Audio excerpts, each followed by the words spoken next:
इंसान से नफरत करने वालों का क्या अंजाम हुआ। इस वीडियो को ज्यादा से ज्यादा शेयर करें, कमेंट में बताएं कैसी लगी। दोस्तों, बहुत पहले की बात है। किसी पोस्ट पर एक बहुत बड़ा ऑफिसर था।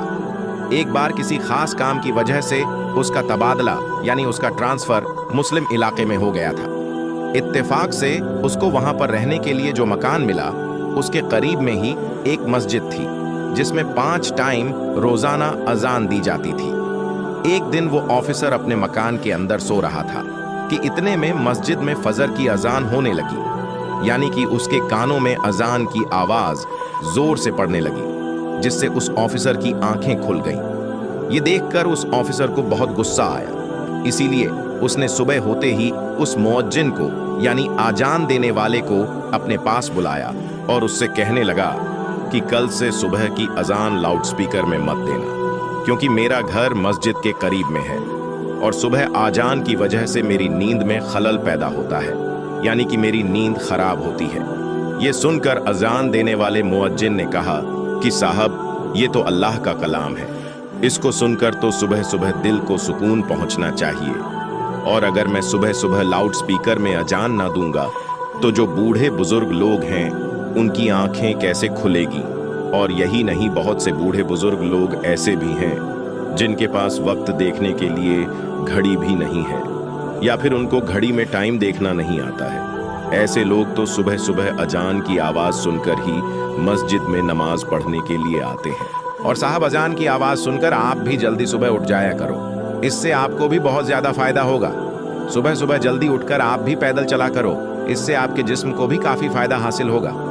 ऑफिसर तो मुसलमानों के बारे में तरह तरह की बातें सुनकर उनसे पहले ही नफरत करता था, इसलिए वो फिर इस आदमी के ऐसी बातें सुनकर गुस्से में आकर कहने लगा कि मुझे ज्यादा समझाने की जरूरत नहीं है, और याद रखना, खबरदार, अगर तुमने कल लाउडस्पीकर से सुबह फजर की अजान दी तो तुम्हारी खैर नहीं।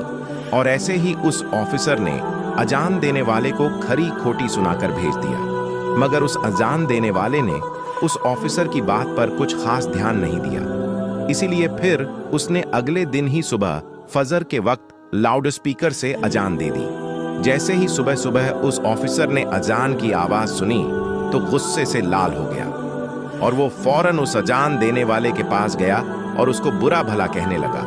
और यही नहीं, गुस्से में उसने उस अजान देने वाले शख्स को थप्पड़ मार दिया और कहने लगा कि मैंने तुमको कल कितना समझाया था कि सुबह अजान की आवाज से मेरी नींद खराब होती है, इसलिए लाउड स्पीकर में अजान मत देना, लेकिन तुमने तो मेरी बात पर ध्यान ही नहीं दिया।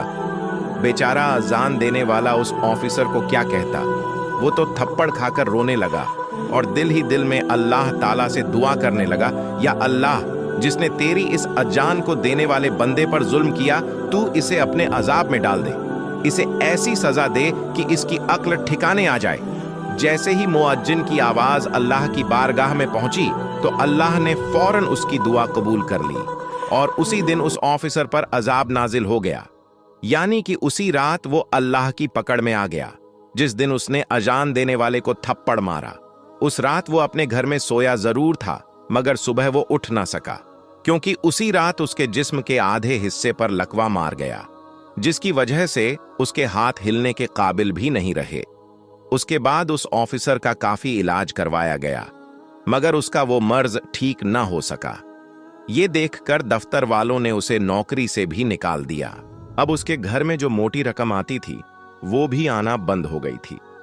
अब घर में पड़ा पड़ा अपनी बीवी को परेशान करने लगा और लड़ाई झगड़ा करने लगा।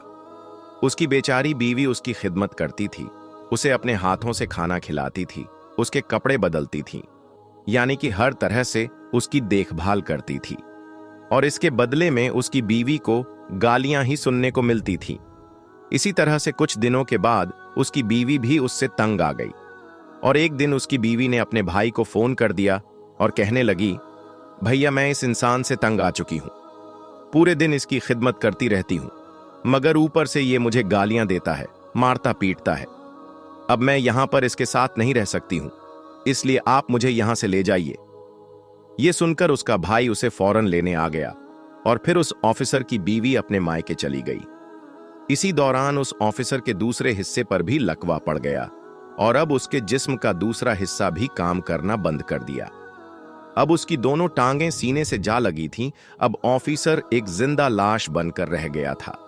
अब ना ही उसके हाथ हिल रहे थे और ना ही उसके पांव काम कर रहे थे, और घर में ना ही कोई उसकी देखभाल करने वाला था।